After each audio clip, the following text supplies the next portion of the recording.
haven't really recorded anything for the past week. It's actually a lot harder to record and edit. The editing part is what takes absolutely ages. But here's pretty much a video of my past week through Cambodia and into Bangkok.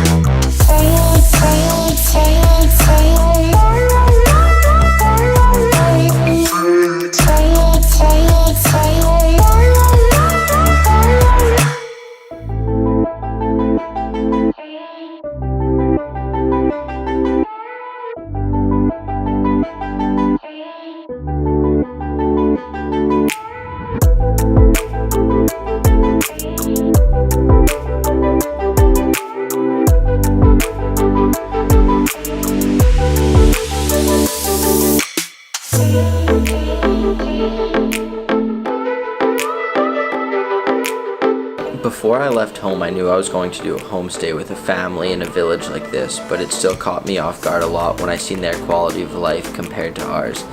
The things that they did just for their basic needs, like for example, they would use giant pots to collect the rainwater that would wash off the roof of their house during the rainy season, and they would store it until their summer or dry season just so they had clean water to drink.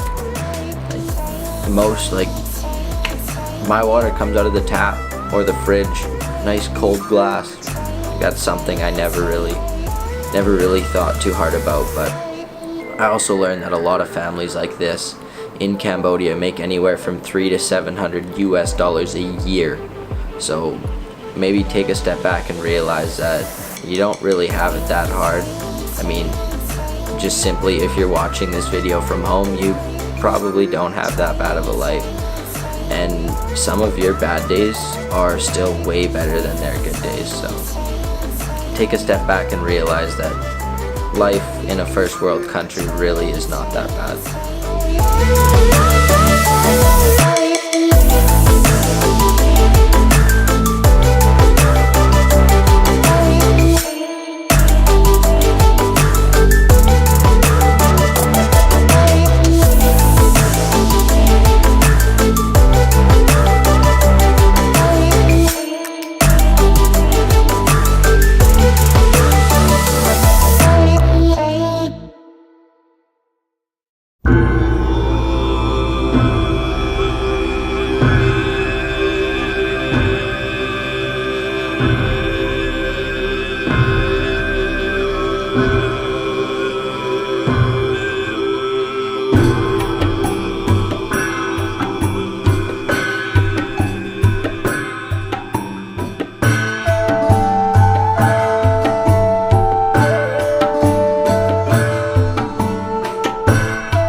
One thing I want to say, this massive skyscraper right here behind me, it's completely abandoned. It's just a concrete tower in Bangkok, and it's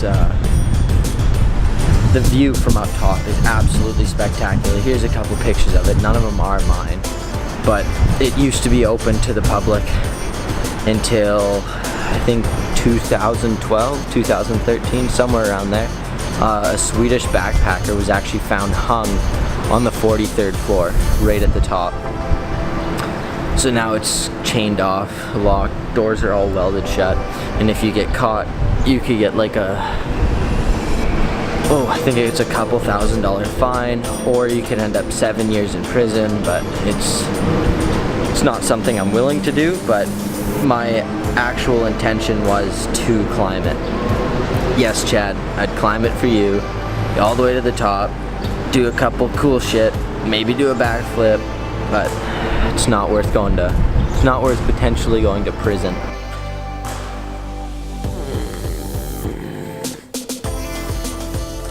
For some reason, the past 2 days, I have been absolutely dead. No energy. Yesterday, I came back and took a nap midday. Today, I came back and took a nap. But today, here, let me go back. If you're ever going to get malaria pills for Southeast Asia, don't get Malarone. Everything online that you read about it, people will be saying that it fucks with your head, and it's like it gives you like a nightmare, but it's not a nightmare. I don't really know how to describe it, but like, man, it's fucked. Every single time I wake up, it's like I'm in a different place. I don't know what's going on, and it's not like scary shit, it's personal shit, like personal people in your life or an experience that you just had will be in it, and it will feel 100% real. And earlier I woke up, and in my dream, for some reason, I wasn't able to move. Like I was paralyzed, and when I woke up, I was like unable to move, and I was trying, and I actually got freaked out, and then about 30 seconds later, I was able to move again. But like, man, fuck, don't get Malarone.